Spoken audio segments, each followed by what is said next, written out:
बिस्मिल्लाहिर्रहमानिर्रहीम अस्सलाम वालेकुम वरहमतुल्लाहि वबरकातुहू अल्लाहुम्मा सल्लि अला मुहम्मद व आले मुहम्मद रब्बि इश्रह ली सदरी वयस्सिर ली अमरी वहलुल उक़दतम मिन लिसानी यफ़क़हू क़ौली आमीन।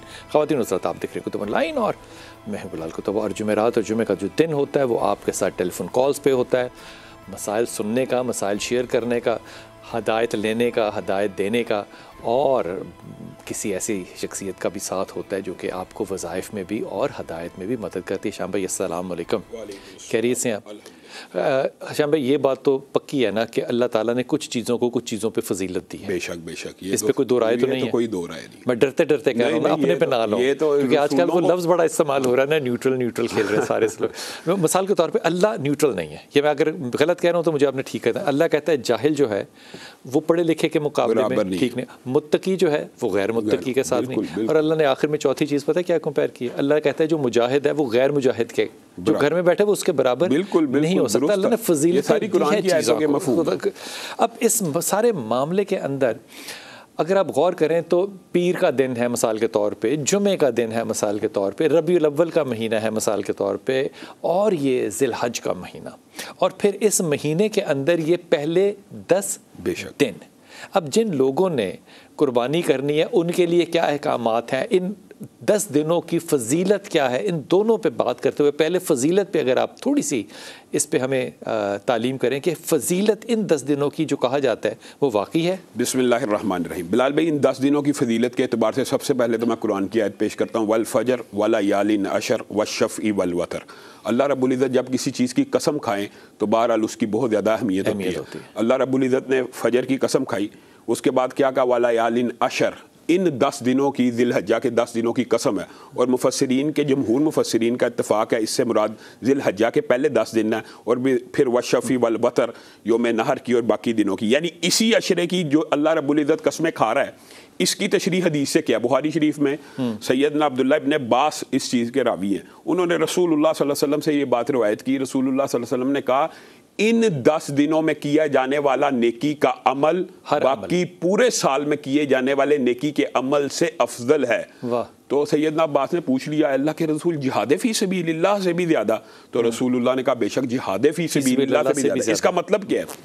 आप अभी ये अशरा ज़िलहज्जा रात को शुरू हो जाना, इस अशरे में कोई बंदा सुबहान अल्लाह कहेगा ना, उसका अजर सवाब रसूलुल्लाह ने कहा मुजाहिद फ़ी सबीलिल्लाह से ज़्यादा है। इन 10 दिनों में अल्लाह रब्बुल इज़्ज़त की याद को, अल्लाह रब्बुल इज़्ज़त की तकबीरात को, तहलीलात को, तमाम नेक अमाल को करने की जो फजीलत है वो बुनियादी तौर पर हाजियों के साथ एक हम आहंगी है। हम तो हज पे नहीं जा सके, लेकिन हम आहंगी करनी है। उस हम आहंगी की ये फजीलत है। रसूलुल्लाह सल्लल्लाहु अलैहि वसल्लम की जो सही मुस्लिम में लफ्ज़ बड़ा अच्छा इस्तेमाल किया आपने, हम आहंगी। हाँ, उनके साथ अपने आप को जोड़ना एक बड़ी फजीलत। मैं आपको एक बात बताता हूँ, जो आपने सवाल का दूसरा हिस्सा है, जो जोड़ने के अंदर मैं यहाँ पे एक हदीस और सुना, मैं ये हज़रत अब्दुल्लाह इब्न अब्बास की जो बात की, आपसे पूछा गया कि ये जो जिहाद फ़ी सबिलिल्लाह है ये सबसे अफजल कौन सा है? हम आम तौर पे जब जिहाद की बात करते हैं तो हमारे हमेशा जहन के अंदर ना एक बड़ी क्या कहना चाहिए, किताल और तलवार का कांसेप्ट और खून का कांसेप्ट, इस तरह के कॉन्सेप्ट। अब ये गौर फरमाइए कि रसूल पाक सल्लल्लाहु अलैहि वसल्लम ने कहा कि सबसे बड़ा जिहाद ये है कि तुम अल्लाह की खातिर हर बुराई छोड़ दो नफ्स और जो अल्लाह कहता है वो इख्तियार कर लो। इससे बड़ा कोई जिहाद नहीं है। बेशक बिलाल भाई, अफजल तरीन अय्याम इन अय्याम को कहा गया। यहाँ पे बड़ी एक दिलचस्प नुक्ता है कि उलमा का इस बारे में इख्तलाफ हुआ कि अफजल तरीन अय्याम रमज़ान के, अल्लाह ताला एक कह रहा है कि रमज़ान शाहरुर रमज़ान उसके फ़ज़ाइल, और फिर अल्लाह ताला के नबी ने कहा कि 10 दिन ये बेहतरीन अय्याम है और अफजल तरीन दुनिया में से सबसे अच्छे अय्याम ही है। तो इसके बारे में कंसेंसस अब ये है उलमा का कि जो बुनियादी तौर पे रमज़ान की आखिरी ताक रातों में से एक रात है ना, लैलतुल क़द्र की, वो इन 10 में से अफजल है। वो रात एक अकेली अफजल है, लेकिन ये 10 दिन रमज़ान के बाकी तमाम अय्याम से बेहतर हैं। इसकी अच्छा, ये कंपटीशन डालना क्यों है हमने? ताकि हम नेकी बढ़ चढ़ कर करें। हमारे लिए ये काफ़ी नहीं है कि नेकियां हैं और ये अफजल दिन है, इसकी कसम खाई गई है। जो दिबाचे में बात की कि कुछ दिनों की फजीलत है, जैसे जुम्मे को दिनों का सरदार कहा गया, किस लिए? रसूलुल्लाह सल्लल्लाहु अलैहि वसल्लम ने कहा ना, इस दिन मेरे पर कसरत से दुरूद भेजा करो। इसका मतलब है ये कंपटीशन इसलिए पैदा किया जाता है कि आपके पास रमज़ान का एक महीना आया था ट्रेनिंग का, तरबियत का, आपने कर ली। अब ये नहीं कि पूरा साल गाफिल हो जाना। ये फिर 10 दिन आ गए हैं, ये हज के लिए लोग जा रहे हैं, आपने उनके साथ हर अमल में देखिए हम आहंगी की सबसे बड़ी दलील क्या है? आज रात को चांद निकलने से पहले पहले जो बंदा बाल कटवा ले, नाखून कटवा ले, कुर्बानी का इरादा करने वाला, तो उसको कुर्बानी करने के साथ दोहरा अजर मिलेगा। एक तो कुर्बानी का अजर है, वो तो मिलना ही मिलना के खून गिरने से पहले सारे गुनाह। लेकिन नाखून नहीं काटेगा, बाल नहीं काटेगा, इसका अजर ये है कि दुगना हो जाएगा। क्योंकि वो हाजियों के साथ अपने आप को कम्पीट कर रहा है। किस तरह? हाजी ने हराम बांधा हुआ है, हाजी भी नहीं नाखून काट रहा, आप भी नहीं काट रहे। ये बात, हालांकि आपने हराम नहीं बांधा, बस उसके साथ अपने आप को जोड़ने वाली। इसका मतलब ये हुआ, ये बात अभी करूंगा ठहर के, इसका मतलब जोड़ने वाला जो ताल्लुक है, जो निस्बतों का है, शायर इस्लामी के साथ बहुत ज्यादा ताल्लुक और निस्बत तमाम आप देख लें कि रसूलुल्लाह सल्लल्लाहु अलैहि वसल्लम ने हज के जितने भी अफ़आल हैं किसके साथ निस्बत जोड़ी है?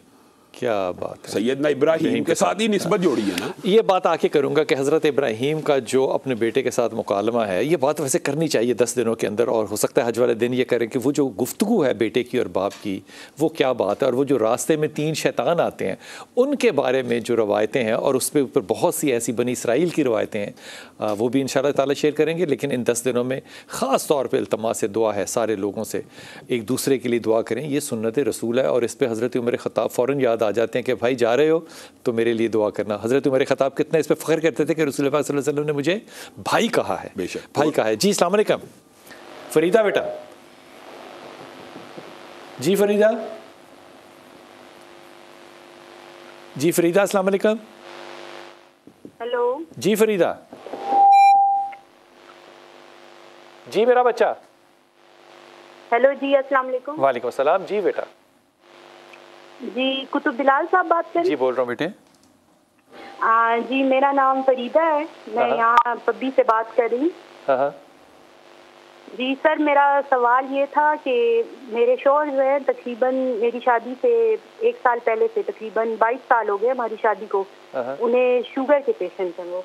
अच्छा। तो सर अक्सर उनको कॉम्प्लिकेशंस होती रहती हैं, चेस्ट में उनको 2 दफ़ा मतलब टीबी का उनको इन्फेक्शन हुआ, काफ़ी वो बीमार, सिवियर बीमार हुए। तो उनकी सेहत के हवाले से ज़रा आपसे बात करना था, आपसे पूछना था। नाम क्या फरीदा आपके शौहर का? जी जी, शौहर का नाम है नईम खान। शरीफ आदमी है फरीदा, पहले तो शुक्र अदा करो ना। जी जी शुक्र अल्हम्दुलिल्लाह, बहुत शुक्र है अल्लाह ताला का, मेरे 3 बच्चे हैं खैर से माशाल्लाह। तो अच्छा ये बताओ उनकी शुगर कैसी रहती है? जी कंट्रोल में रहती है? बहुत कम आ रही है। क्या चीज? आपकी आवाज बहुत कम। मेरे बेटे मैं पूछ रहा हूँ कि उनकी डायबिटीज कैसी रहती है, शुगर कंट्रोल में रहती है या नहीं?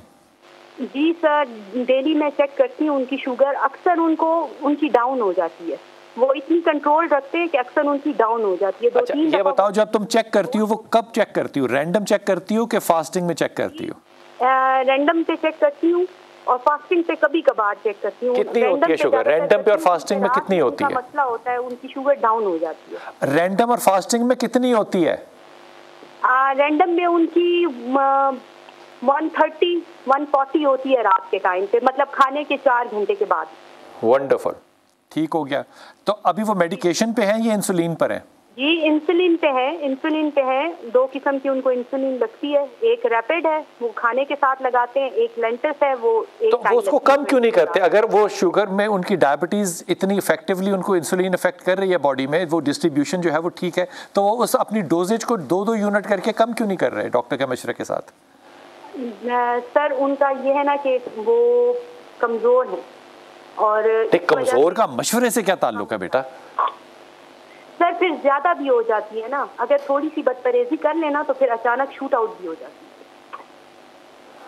अच्छा, ये जो डायबिटीज़ है ना, ये बड़ी ट्रिक वाली बात है, और ये जहन में रखना कि हमारे यहाँ बहुत कम लोग हैं, मैं क्योंकि बड़ी मुहतात तरीके से बात करूं, जो कि जनरल मेडिसिन के अंदर डायबिटीज़ में सुपरसोनिक किस्म की तरबियत याफ्ता लोग हों। जो 1-2 हैं लाहौर के अंदर, उनके पास रश इतना है कि वो जनरल मेडिसिन में ज़्यादा प्रैक्टिस करते हैं, इसमें कम करते हैं। लेकिन जो भी बंदा डायबिटीज़ का पेशेंट हो ना, उसको अपना डॉक्टर खुद बन जाना चाहिए, उसको अपना वॉच करना चाहिए। लेकिन अभी मैं बाहर था तो मुझे एक बहुत अच्छे डॉक्टर ने बताया, उसने कहा जी सबसे फेक जो चीज़ है ना वो सुबह की फास्टिंग है, जो कि हम लोगों ने एक स्कैंडल बनाया हुआ जी, फास्टिंग करके आए जी, देखें बॉडी का क्या इंतज़ाम है। पता नहीं उन्होंने इनका इस पर क्या नुक्ता नज़र था, लेकिन उन्होंने कहा कि अगर रैंडम ठीक आ रही है तो और आपका ख्याल है कि आप अपनी डायबिटीज़ को कंट्रोल डाइट से कर सकते हैं, तो आपके पास ये भी ऑप्शन होती है कि आप 2-2 यूनिट्स को कम कर लें, क्योंकि आपके हस्बैंड डबल ले रहे हैं जो कि 24 आवर्स वाली भी है और हर डाइट पे भी है।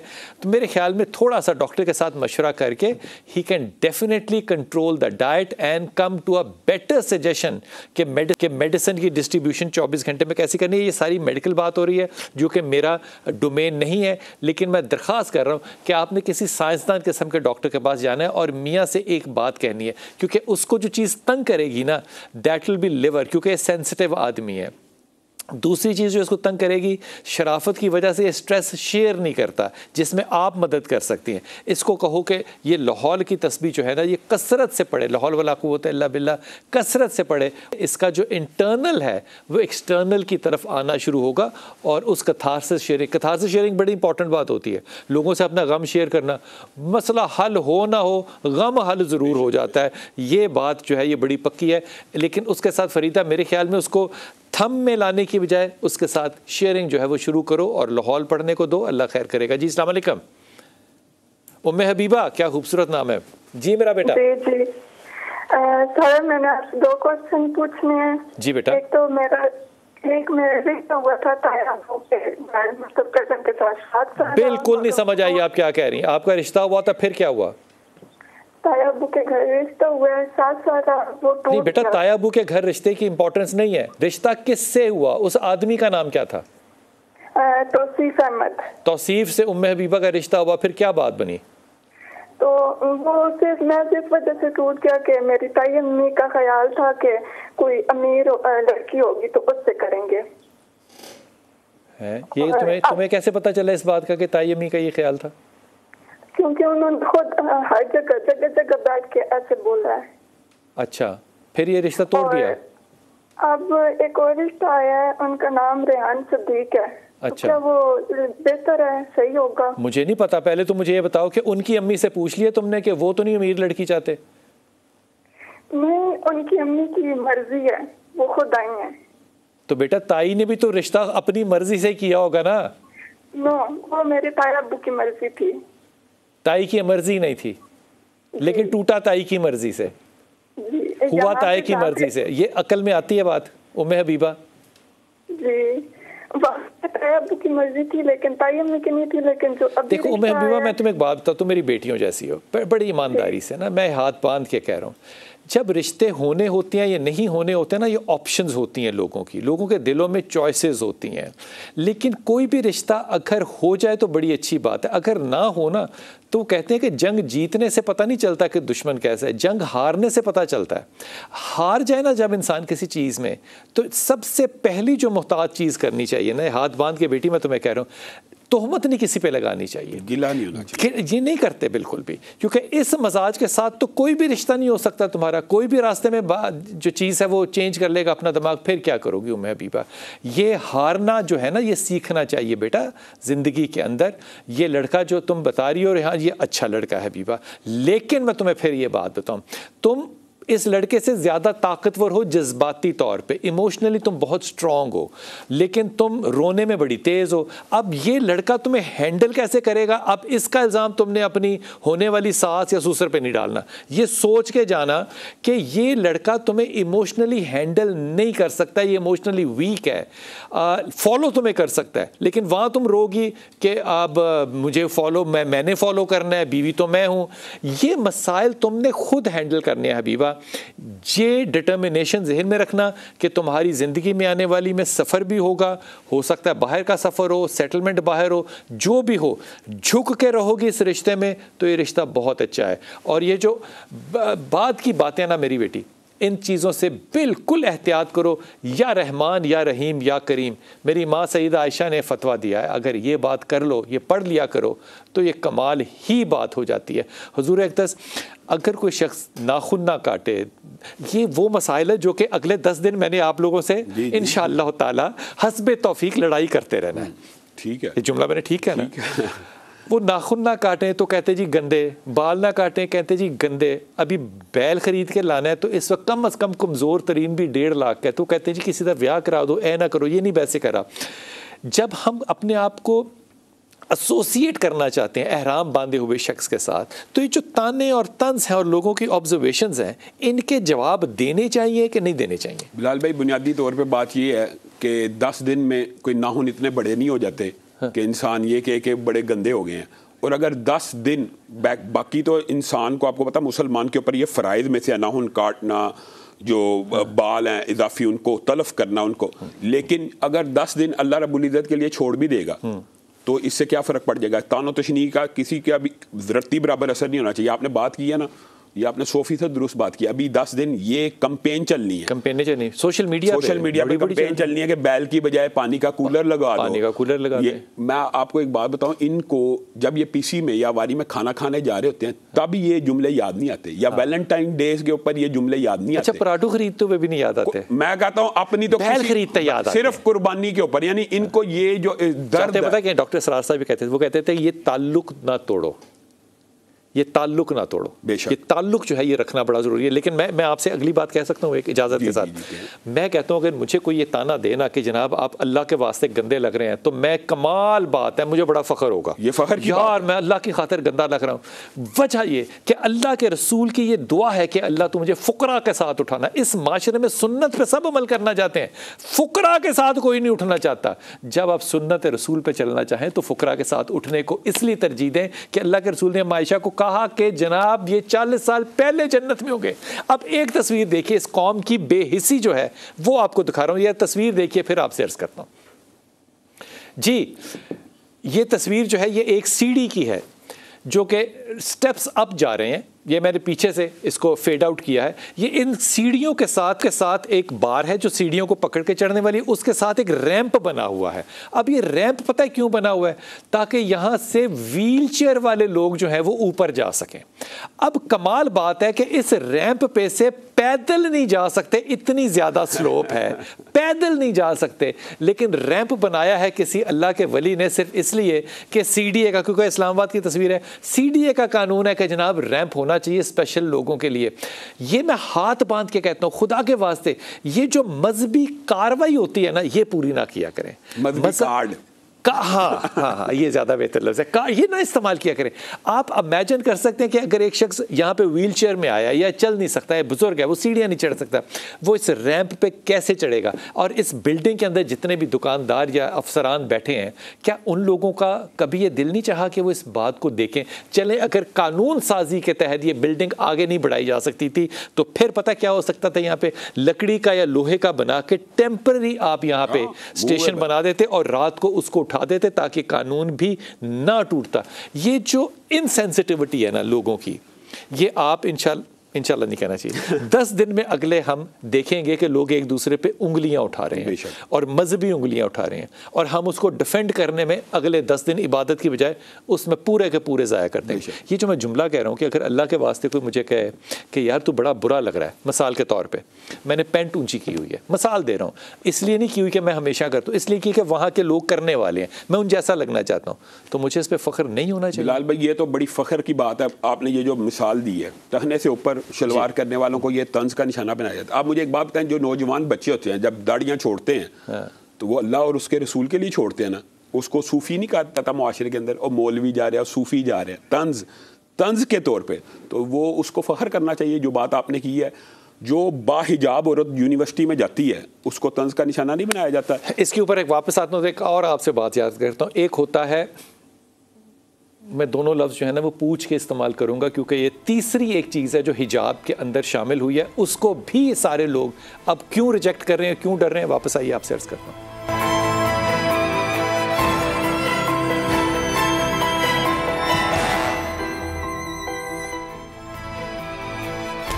बिस्मिल्लाहिर्रहमानिर्रहीम। हुज़ूर अक़दस एक जुमला कह दूँ फिर कॉलर के पास जाता हूँ। ये आपने इसकी तफसीर करनी है, उसके बाद मैंने भी एक जुमला कहना। अच्छा, अल्लाह की जो पहचान है ना, अल्लाह की पहचान, मुझे लगता है ये फितरत है इंसान के अंदर एम्बेडेड। बेशक। इसलिए जो डिनाइल में जाते हैं ना, नाखूनों पे, दाढ़ी पे, इस पे, उस पे रहे, ये बुनियादी तौर पे अपने अंदर के किसी ना किसी फेलियर, फतूर, नाकामी का जो कॉम्प्लेक्स है ना, उसका इजहार होता है। बेशक। इसके अलावा कुछ नहीं। मुझे एक बात आई है ज़िमनी तौर पर, आपकी बात सुन के ये बात ज़हन में आ गई है कि इस 10 दिनों में एक और बहस भी बड़ी चलती है। कौन सी? मैकडोनल्ड और KFC के सामने खड़े होके कुर्बानी का जानवर के ऊपर बड़ा जुल्म हो रहा है। वो जो बर्गर खाया जा रहा है वो सर्दी से बना। लेकिन ये बात बिल्कुल ठीक है आपकी। एक जुमला मैं और भी कहना चाहता हूँ, वो शुगर के वाले से ना, हमारे एक डॉक्टर राशिद दावा थे, वो मुझे कहा करते थे कि जब भी कोई शुगर का पेशेंट मेरे पास आता है ना, मैं उसको कहता हूँ तेरे ऊपर नेमतें तमाम कर दी गई है, अब तूने अपने हाथ को रोक के खा, अपने हाथ को रोक के खा, तेरे पे नेमतें तमाम कर दी गई। जी अस्सलाम वालेकुम फायजा बेटा। वालेकुम सलाम। जी मेरा बेटा। जी जी बेटा वालेकुम सलाम। बिलाल भाई मैं फायजा बात कर रही हूँ जी। मुझे अपनी बेटी के बारे में पूछना था। फरमाइए बेटा। मेरी बेटी 2 साल की है तो नेक होल्डिंग नहीं कर रही। वो क्या है? नेक होल्डिंग नहीं करती। क्या नाम बेटी का? आयत नाम है। अच्छा फायजा ये बताओ कि डॉक्टर ने कहा क्या इसके बारे में, ये बताओ मुझे। जब वो 4 माह की थी ना तो बिल्कुल ठीक थी। नहीं ये ना मुझे बताओ, ये ना बताओ मुझे, इस वक्त 2 साल की उम्र में बताओ डॉक्टर ने क्या कहा है? डॉक्टर ने तो ये कहा है कि ये सीपी चाइल्ड है, कुछ बच्चे ठीक हुए हैं कुछ ठीक नहीं हुए, जबकि ये नॉर्मल सही थी, जब पैदा हुई थी उस वक्त बिल्कुल ठीक थी। अच्छा इस मामले में ना ये जो राय होती है ना कि पहले ठीक था तो अब डिटेरोरेशन है, ये बुनियादी तौर पे बात ज़्यादा ख़तरनाक होती है अगर बच्चा डिटेरोरेट कर रहा है। अब तुम इस बात को किसी भी सूरत में ना इस तरफ मत लेकर जाना क्योंकि बेटी का मामला है कि कोई असरात हो गए हैं क्योंकि पहले ठीक थी, नहीं। ये डिटेरोरेशन एक बहुत बड़ा सिम्टम होता है पैथोलॉजिकल के मसल्स जो हैं वो अपने आप को लूज़ आउट कर रहे हैं और जो ब्रेन की कनेक्टिविटी है वो वीक हो रही है। अब ये 3 चीज़ें आ सकती थी इसमें नेक होल्ड करने में, या तो मस्कुलर डिस्ट्रॉफी थी या कोई ऐसा मामला था, लेकिन डॉक्टर ने आपको बता दिया कि बच्चा जब पैदा हुआ तो इसकी ऑक्सीजन इंटेक जो थी वो या कम थी या डिलेड थी। अब इस मामले में सिवाय इसके कि आप अल्लाह से दुआ करें और इसकी फिजियोथेरेपी करें, इसके अलावा और कोई चॉइस नहीं है। दम क्या करना चाहिए मेरे ख्याल में, ये रुकिया जो है ना ये इसके ऊपर कमाल हद तक चीज़ें जो है ये तब्दील कर सकता है। क्या करना चाहिए ये हाफिज़ साहब बताएंगे। बिलाल भाई बुनियादी तौर पे ये बात एक पॉइंट है जिसको आपने मुकम्मल डिनाई किया ना। कई मरतबा मेडिकल रिपोर्ट्स जब किसी बीमारी को नहीं, जिस बीमारी को जज ना कर सकें तो उसके पीछे बहरहाल असरात और जादू के हो सकते चांसेस होते हैं बिल्कुल हो सकते कि दवाई असर नहीं कर रही, कोई चीज़ असर नहीं कर रही। इन बहन को चाहिए कि ये सबसे पहले ना, अगर अपना जहन में ये वहम है कि 4 माह पहले वो ठीक थी उसके बाद नेक होल्ड नहीं कर रही, तो इनको ये चाहिए सबसे पहले ये सूरत बकरा से शुरू करें। यानी सूरत बकरा की अंदर इब्तिदा आयतल कुर्सी, सूरत बकरा की आखिरी 2 आयात और आखिरी 4 कुल, ये हैं 6 वज़ाइफ। ये इन्होंने कसरत से पढ़ने हैं, किसके साथ मिला के सूरत फातिहा के ये 7 वज़ाइफ होंगे इंशाल्लाह। ये अगर असरात हैं तो ख़त्म, हाँ अगर असरात है वो भी ख़त्म, और अगर शिफा का मसला तो अल्लाह की तरफ से तो वो सूरत फातिहा की वजह से हल हो जाएगा, यकीनी तौर पे हल होगा। हाथ रख के करने, ये हाथ रख के दम करना चाहिए। सूरत फातिहा, सूरत बकरा के अंदर आयतल कुर्सी आखिरी 2 आयात हैं और आखिरी 4 कुल कसरत से पढ़ने चाहिए। क्या बात, तो इंशाल्लाह ये नेक होल्डिंग हो जाएगी। मेरी दुआ है आपकी बेटी के लिए। मुझे ये मामला जो है ना ये बड़ा एकदम ना स्ट्रेस में ले जाता है कि बच्चे जो हैं वो, वैसे तो आजकल मैंने सुना कॉलर भी आ गए में तो लेकिन ये मसल्स की ये जो सीपी है ना ये फिर मसल्स नीचे डिक्लाइन की तरफ चलना शुरू हो जाते हैं, सिर्फ कॉलर की बात नहीं होती है। लेकिन कॉलर के ऊपर भी अब नई साइंस आ गई है कि कॉलर नहीं लगाना चाहिए क्योंकि उसके अच्छे खासे मसल जो हैं वो होते हुए भी वो वीक हो जाते हैं। थेरेपी की तरफ ही जाना चाहिए। जी अस्सलाम वालेकुम बेटा। शमीम बेटा। जी शमीम अस्सलाम वालेकुम। शमीम अस्सलाम वालेकुम।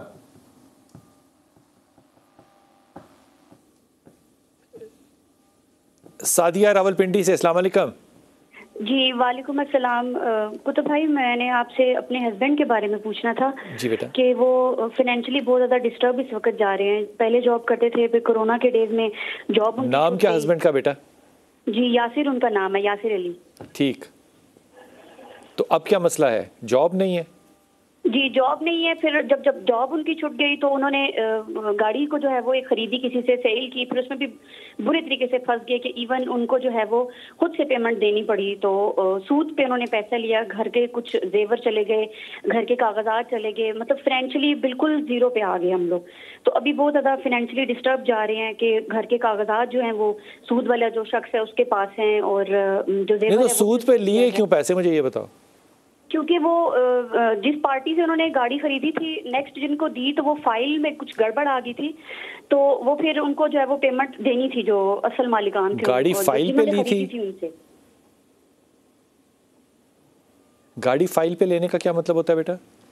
कुछ डॉक्यूमेंट्स में गड़बड़ हो गई थी जो मेरे हस्बैंड को पता नहीं था, और वो उसमें एज अ कहते हैं ना गवाह थे वो उसमें, तो वो फिर सारा ब्लेम जो है मेरे हस्बैंड पर आ गया। जो असल मालिकान थे वो बिल्कुल साइड पर हो गए, क्योंकि रकम उनको दे दी थी मालिकान जो थे असल, लेकिन उन्होंने जो है वो ये कह दिया कि आपको सब बात हमने बताई हुई थी और अब हमारे पास पैसे नहीं है, खुद दो, जहाँ से जैसे देने हैं वैसे करो।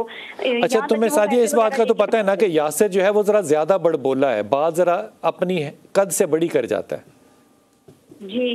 तो ये नुकसान तो देगी ना चीज़, लेकिन एक गलती का ये मतलब तो नहीं हो सकता ना कि मैं अल्लाह और अल्लाह के रसूल के साथ खुली जंग कर दूं। जंग तो नहीं जीती, ये तो नहीं हो सकता ना, ये जंग तो आज तक जीता है कोई नहीं है जी। सो गलती का जवाब ये नहीं हो सकता, पहली बात तो ये। अब कर लिया, मेरा इस पे हमेशा ये मशवरा होता है कि तौबा करो बेशक, और वापसी का रास्ता लो और अल्लाह से कहो कि अल्लाह एक ये आखिरी गलती है, पहली और आखिरी गलती है, रिस्क के लिए पढ़ें क्या। बिलाल भाई, बुनियादी तौर पे जो आपने हल्का सा इशारा कराया, एक बात मैं ज़रूर कहना चाहता हूँ कि ये जो जंग बज़ाहिर इंसान समझता है ना कि अल्लाह रसूल से जंग करके फ़लाँ सूद ले रहा है और उसका कारोबार बड़ा चल रहा है, उसको क्या पता उसके घर में कैसी कैसी बीमारियां आ चुकी हैं और कैसी बेबरकती आ चुकी है। तो अल्लाह और उसके रसूल के खिलाफ जंग कभी नहीं जीती जा सकती है। और हम ये कहते हैं, आज ये हमने पहले प्रोग्राम भी किया था वफाकी शरीयत अदालत के फैसले के ऊपर, आज हमारे हुक्मरान ही उस अपील के उसके खिलाफ अपील कर रहे हैं और स्टे पे जा रहे हैं। तो ये आपको अल्लाह ताला ने इख्तिदार इसलिए दिया था कि आप अल्लाह और उसके रसूल के खिलाफ जंग करें, तो इससे परहेज करनी चाहिए। वापस आके लूंगा, लेकिन इस पे डॉक्टर इसरार साहब याद आ रहे हैं, वो इतना ज़्यादा इस पे बहस करते थे, वो बहुत ही सेंसिटिव थे। लेकिन मैं आपको ईमानदारी से बताऊँ, लाखों करोड़ों डॉक्टर इस वक्त पाकिस्तान से ना किंग एडवर्ड से निकल रहे होंगे, आपको चीता किसी का भी नाम याद होगा, लेकिन आप पाकिस्तान के किसी शख्स से जाके डॉक्टर इसरार साहब का नाम लें, ना उसके पास अच्छा बिस्तर था, ना अच्छी जगह थी, सारी ज़िंदगी उसने उस कमरे में गुजारी थी। लेकिन अदब के मामला ये है कि आज भी उनके इंतकाल कितने सालों बाद उनका जब नाम लिया जाता है तो यकीन करें दिल के अंदर एक दर्द उठता है उनके लिए कि हमने इतना अच्छा इंसान और इतना अच्छा उस्ताद जो है उससे वो इस्तेफादा नहीं किया जो करना चाहिए था। ये बरकत होती है जब आपका नज़रिया ठीक हो। वापस आके मैं इस बेटी के लिए वजीफ़ा लेता हूँ शाह साहब।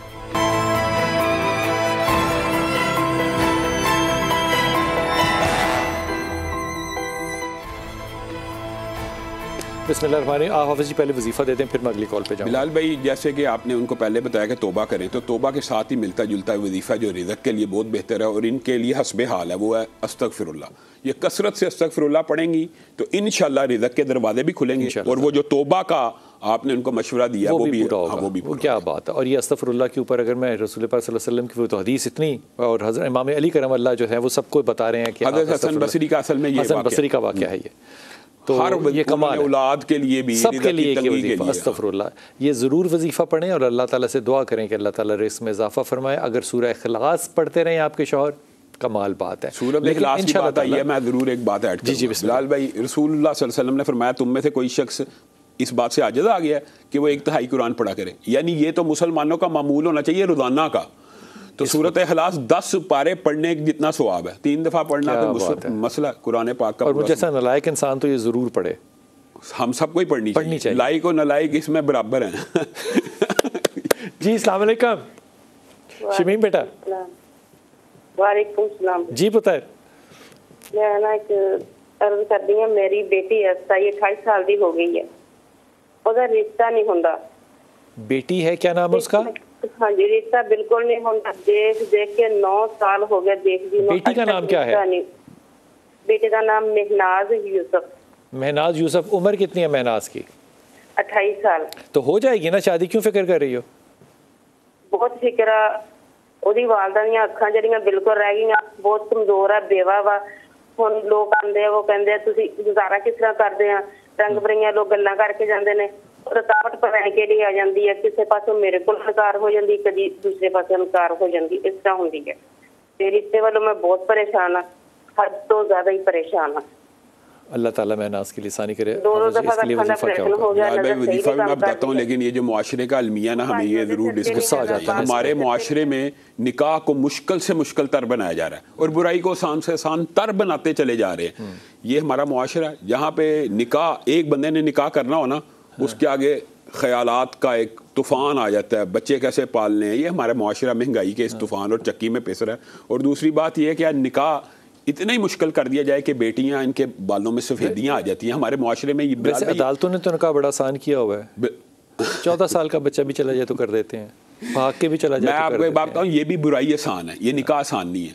निकाह आसान तो ऐसे होता है कि हक महर कम हो, आसानी से, बरकत के साथ, कम रिज़्क़ के साथ, एक दूसरे के ऊपर जैसे वो कह रही हैं फसाद डाल देते हैं कि कमाते क्या हैं खाते क्या हैं। इनके लिए जो बेहतरीन वजीफ़ा वो ये है, रब्बी इन्नी लिमा अनज़लता इलैया मिन खैरिन फ़कीर। ये हज़रत मूसा की दुआ है, उन्होंने रोटी के लिए बुनियादी तौर पे मांगी थी तो अल्लाह ताला ने रोटी पकाने वाली का भी बंदोबस्त किया। तो ये रिश्तों के लिए बड़ी मुजर्रब दुआ है।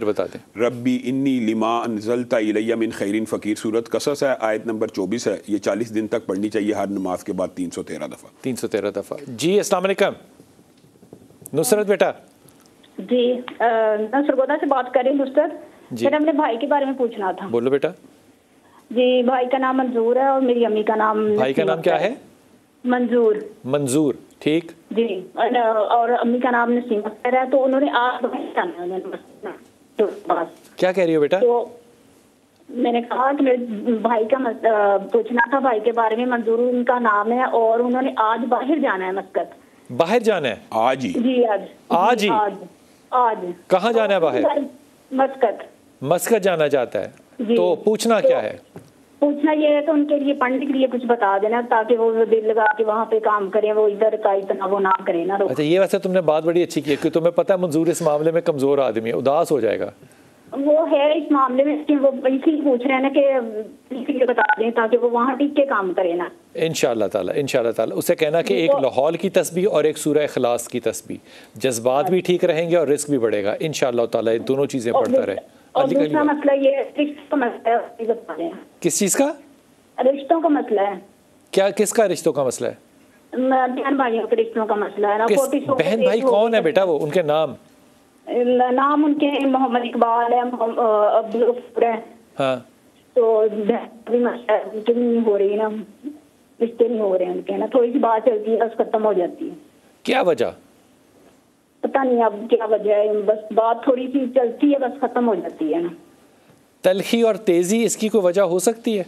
लोग ये तो नहीं जज करते कि तलखी बहुत ज्यादा है घर में? नहीं है, ये भी मसला है, ये भी है मसला। लोगों की जजमेंट होती है ना, तो लोग जहाँ से भी अपनी बेटी को भेजना चाहते हैं, जहाँ से अपनी बेटी को बहू को लेके जाना चाहते हैं, वो चाहते हैं कि वो ख़ानदान जो है वो इतना रीज़नेबल हो कि हमारे घर में आने के बाद मसाइल ऐड ऑन ना हो। ये उनकी जजमेंट अच्छी होती है। ना होने की एक वजह मैं भी बताऊं। जी जी। मुआशरे में रिश्ता ना करना, हाँ ना करना, कर देनी चाहिए। जब रसूलुल्लाह सल्लल्लाहु अलैहि वसल्लम ने फरमाया किसी बंदे का दीन तुम्हें पसंद आ गया है तो बस कर दो। बाकी ये जो मसाइल है ना, करदा किए थे खानदा किए थे, जब लोग बिलाल भाई रिश्ता करना शुरू कर देंगे ना, रिश्ते होना शुरू हो जाएंगे और अल्लाह ताला रिस्क के दरवाजे, यकीन करो। मैं ये डॉक्टर इसरार साहब की ना बात फिर बता रहा हूँ क्योंकि पता नहीं क्यों आज मुझे इसरार साहब बार बार याद आ रहे हैं। वो कहते थे कि अल्लाह ताला उनको कर नसीब, वो कहते थे कि यार एक दरवाज़ा बंद होता है तो तुम लोग चीखें मारने लग जाते हो, लेकिन वहाँ पे चीखें मार मार के शुक्र अदा क्यों नहीं करते जब अल्लाह हज़ारों दरवाजे तुम्हारे लिए उसके बदले में खोल देता है। आप एक दरवाजे के बंद होने पे शुक्रगुजारी नाशुक्री ना करें, जब अल्लाह ताला दरवाजे खोलेगा तो बहुत आला होगा। बच्चे जो हैं सारी जो बहनें हैं रिश्ते वाली, या रहमान या रहीम या करीम दुआ के लिए, और या वली या वाली, दोनों तस्बीहात पढ़ें, अल्लाह सही करेगा इंशाल्लाह। लड़के भी पढ़ें ये बात और लड़कियां भी पढ़ें, दोनों के रिश्ते हो जाएंगे इंशाल्लाह, ये नहीं इशू। जी आसिया, अस्सलाम वालेकुम बेटा। वालेकुम अस्सलाम। जी बेटी। भाई क्या हाल है? अल्हम्दुलिल्लाह। बस बिलाल भाई आपकी दुआओं की बहुत बहुत ज़रूरत है। आसिया लाहौर से बोल रही हूँ। मियाँ साहब के कारोबार के बारे में पूछना है। शहबाज नाम है उनका। शहबाज क्या काम करते हैं आसिया? कपड़े का काम है। हाँ अच्छा, कपड़े का क्या काम करते हैं? लेडीज गारमेंट्स का ना। अच्छा, तुम्हारे ख्याल में शहबाज अच्छा कारोबारी है? ये आप मुझे बताएं शुरू से। नहीं तुम बीवी हो, कमाल बात कर दी हो, मैं क्यों बताऊंगा, तुमने बताना है। हमें तो शहबाज शरीफ का पता है। पहले कंबाइन था बिजनेस, अब सेपरेट हुए हैं तो अब बड़े डाउन हो रहा है मसले। तो उन्होंने सेपरेट क्यों किया? वो बस भाई के साथ था, भाई लैदा हो गया। उस तरह फैमिली आपको पता है फिर बनती है तो लैदा होते ही हैं। नहीं, मुझे नहीं पता, मुझे इस बात का नहीं पता। नहीं ऐसा नहीं है। आपको पता है कि वो क्यों लैदा हो जाते हैं? जब जिस चीज़ में अल्लाह ने बरकत डाली हो वहाँ लैदा नहीं होना चाहिए, लैदा नहीं होना चाहिए। लोग जॉइंट वेंचर करते हैं आज के दौर में, माइंड चेंज होते हैं बच्चों के आगे। उनके बेटे थे, हमारी बेटियां, तो बस नहीं चल सका काम। बेटा इन चीज़ों का इस चीज़ से कोई ताल्लुक नहीं है कि उनके बेटे हैं। अल्लाह जिसको चाहे बेटियां, जिसको चाहे ना दे, जिसको चाहे दोनों दे, जिनको चाहे सेहतमंद दे, जिनको ये इश्यूज़ नहीं हो सकते। लेकिन जब बरकत पड़ी हो ना, इसे कहते हैं बेस, टच बेस कहते हैं जिसको अंग्रेज़ी में ना, बेस टच जो होता है ना, ये कभी नहीं छोड़ना चाहिए। मिसाल के तौर पे मैं ये ज़ाती तौर पे कह रहा हूँ, इसका कोई शरीयत से ताल्लुक़ नहीं है। जो आपका आबाई घर है उसको रखना चाहिए, क्योंकि अल्लाह ने बरकत वहीं से शुरू की थी और आप आगे बढ़े। आपके जो बेस रिश्ते हैं उनको वहीं रखना चाहिए, बेस कारोबार जो है वहीं रखना चाहिए। चीज़ें जब बढ़ जाती हैं तो उनको बढ़ाना ज़रूर चाहिए, लेकिन अपने बेसिस को नहीं छोड़ना चाहिए।